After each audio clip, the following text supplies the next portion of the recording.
Unsolved Mysteries.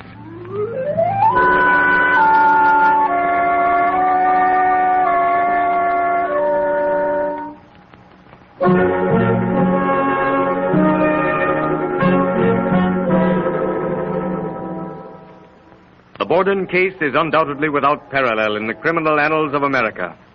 It is perhaps the most puzzling murder which has occurred anywhere in the whole world. The perpetrator of this double murder was saved from the gallows by a most extraordinary chain of circumstances. Circumstances which perhaps would not recur in 1,000 years.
The Borden place in Fall River, Massachusetts, was a house of silences.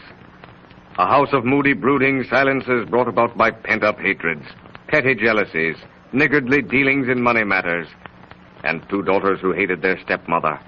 A stepmother who hated with equal intensity her two stepdaughters. Even from the outside, the Borden house, where it stood on South Main Street, had about it an air of ineffable doom. The atmosphere of a place accursed. It is exactly 30 seconds before 11 o'clock on the morning of August the 4th.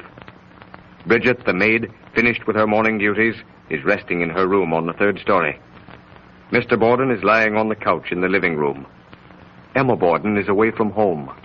And Lizzie Borden, is standing on the back porch. Bridget, come here. What's the matter, Miss Lizzie? Come down quick. Father's dead. Somebody came in and killed him. Don't go in, Bridget.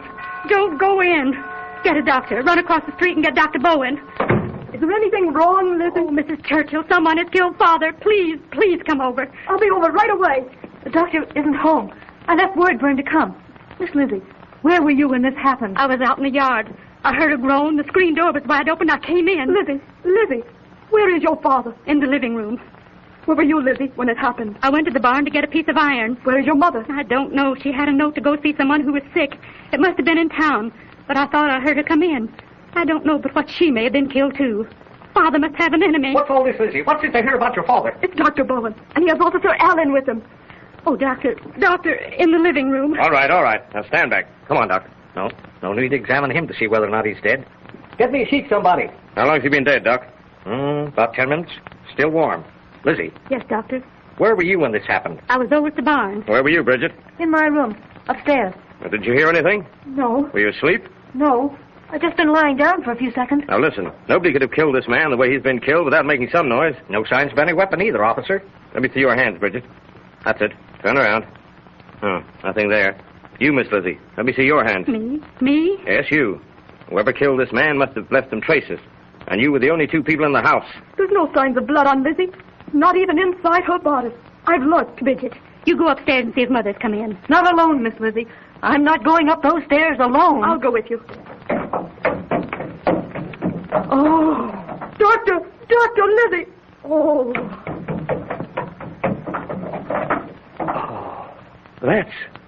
That's Mrs. Borden? Yes. I knew something like this would happen. What? Why? I just did. That's all. Alan. Yes, Doctor?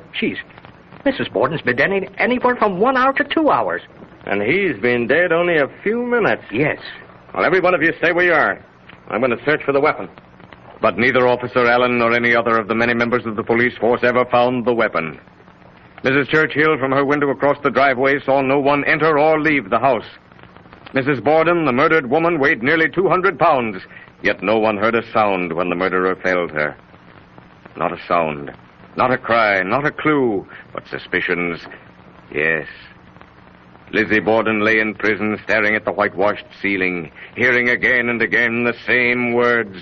Different voices, but always the same words. Where were you, Lizzie Borden, when this happened? Where were you, Lizzie Borden, when this happened? Where were you, Lizzie Borden, when this happened? Where were you, Lizzie Borden, when this happened? Where were you, Lizzie Borden, when this happened? Where were you, Lizzie Borden, when this happened? Where were you, Lizzie Borden, when this happened?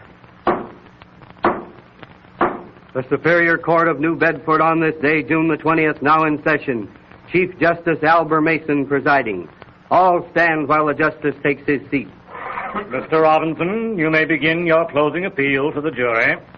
Gentlemen of the jury, you have heard the witnesses describe the sitting room in which Mr. Borden was killed. Of the walls, the ceiling were splattered with blood. Now, gentlemen of the jury, almost 2 hours elapsed between the murders.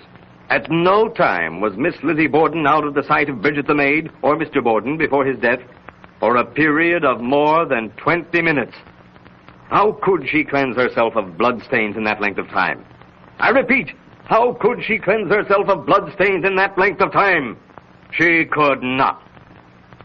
Now remember that according to the state, Lizzie Borden must have killed her stepmother about 9:30, got rid of the weapon, cleansed herself, and appeared before Bridget the maid before 9:45. Again, she had between 10:45 and 11 o'clock in which to kill Mr. Borden, again dispose of the weapon, and again cleanse herself of bloodstains. Impossible, gentlemen of the jury, impossible. Within 15 minutes of Mr. Borden's death, Lizzie Borden was examined by Mrs. Churchill, who stated that there were no bloodstains on Lizzie Borden's person, not even inside her bodice. I have finished. I ask that you think carefully and seriously upon the evidence presented when you return your verdict. The district attorney may address the jury. Gentlemen of the jury, the defense contend that Lizzie Borden did not have time to cleanse herself after killing her stepmother. Now, that is something that no one can say. The medical testimony cannot and does not specify the exact moment at which Mrs. Borden was struck down. And Lizzie Borden may have had ample time in which to rid herself of the telltale bloodstains. In regard to the killing of Mr. Borden, I admit the difficulty. I cannot answer it. You cannot answer it. But, gentlemen of the jury, Lizzie Borden was the only person who could have committed the double murder. And so I say to you, gentlemen of the jury, as presiding judge in this case, that if the state have not proved their case, then you must find for the prisoner and return a verdict so. You may retire to consider your verdict. While the jury retire to consider their verdict, consider the case. It is not easy to remove bloodstains. Bloodstains can be removed more or less easily from the smooth skin of the face, but from the hands, no. Remember, too, that there was no bathtub in the Borden home. Do not lose sight of the fact that no weapon was found. No burned clothes were found, and the murderer must have been literally saturated with the victim's blood. Consider, too, that at any moment Bridget, the maid, or Mr. Borden could have walked upstairs and discovered the murderer killing Mrs. Borden. The jury have been out almost an hour. It is 4:30, and they file to their places in the jury box. Are the gentlemen of the jury agreed upon a verdict? We are, Your Honor. Lizzie Borden, stand up. Face the jury. We, the jury, find the prisoner not guilty. A careful reading without emotion or favor of the trial transcript must convince any unprejudiced person that Lizzie Borden did not commit the double murder. Since this is an unsolved mystery, any solution is necessarily a supposition based, however, upon the known facts. A possible solution will be presented after you have heard from your sponsor.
On 2 occasions previous to the Borden murders, the Borden home had been robbed of jewelry and money. Stray tramps had probably perpetrated the robberies, and remember that these gentlemen of the highway leave secret markings on walls and houses informing their brothers of the road that these houses are easy to rob, or perhaps a mark that tells that the householder is kindly and that food will be forthcoming. It is the morning of the murder. Lizzie. Lizzie? Yes, Mother? I'm going to town to visit a friend who isn't feeling well. Now, Mother? I'm going to my room to dress first. Have Bridget wash the windows. Yes, Mother. Bridget. Oh, Bridget. Yes, Miss Lizzie? I'm going to do some ironing. Will you wash the windows? Yes, Miss Lizzie. I've got the water and everything ready now. I'm going right outside. Both of the irons won't be hot for quite a spell. I'll go to the barn and get the lead to make these sinkers for my fishing line. A tramp hidden in the basement since early morning makes his way into the house. This is his opportunity for petty theft. The house is empty, he thinks. In the upper room, he comes face to face with Mrs. Borden. He silences her unuttered cry with a blow. Panic seizes him and he turns to flee. Escape is impossible. Lizzie Borden has returned from the barn, and tremblingly the murderer hides in the same room where his victim lies dead. Here's your father, Miss Lizzie. I'm going up to my room for a few minutes. Very well, Bridget.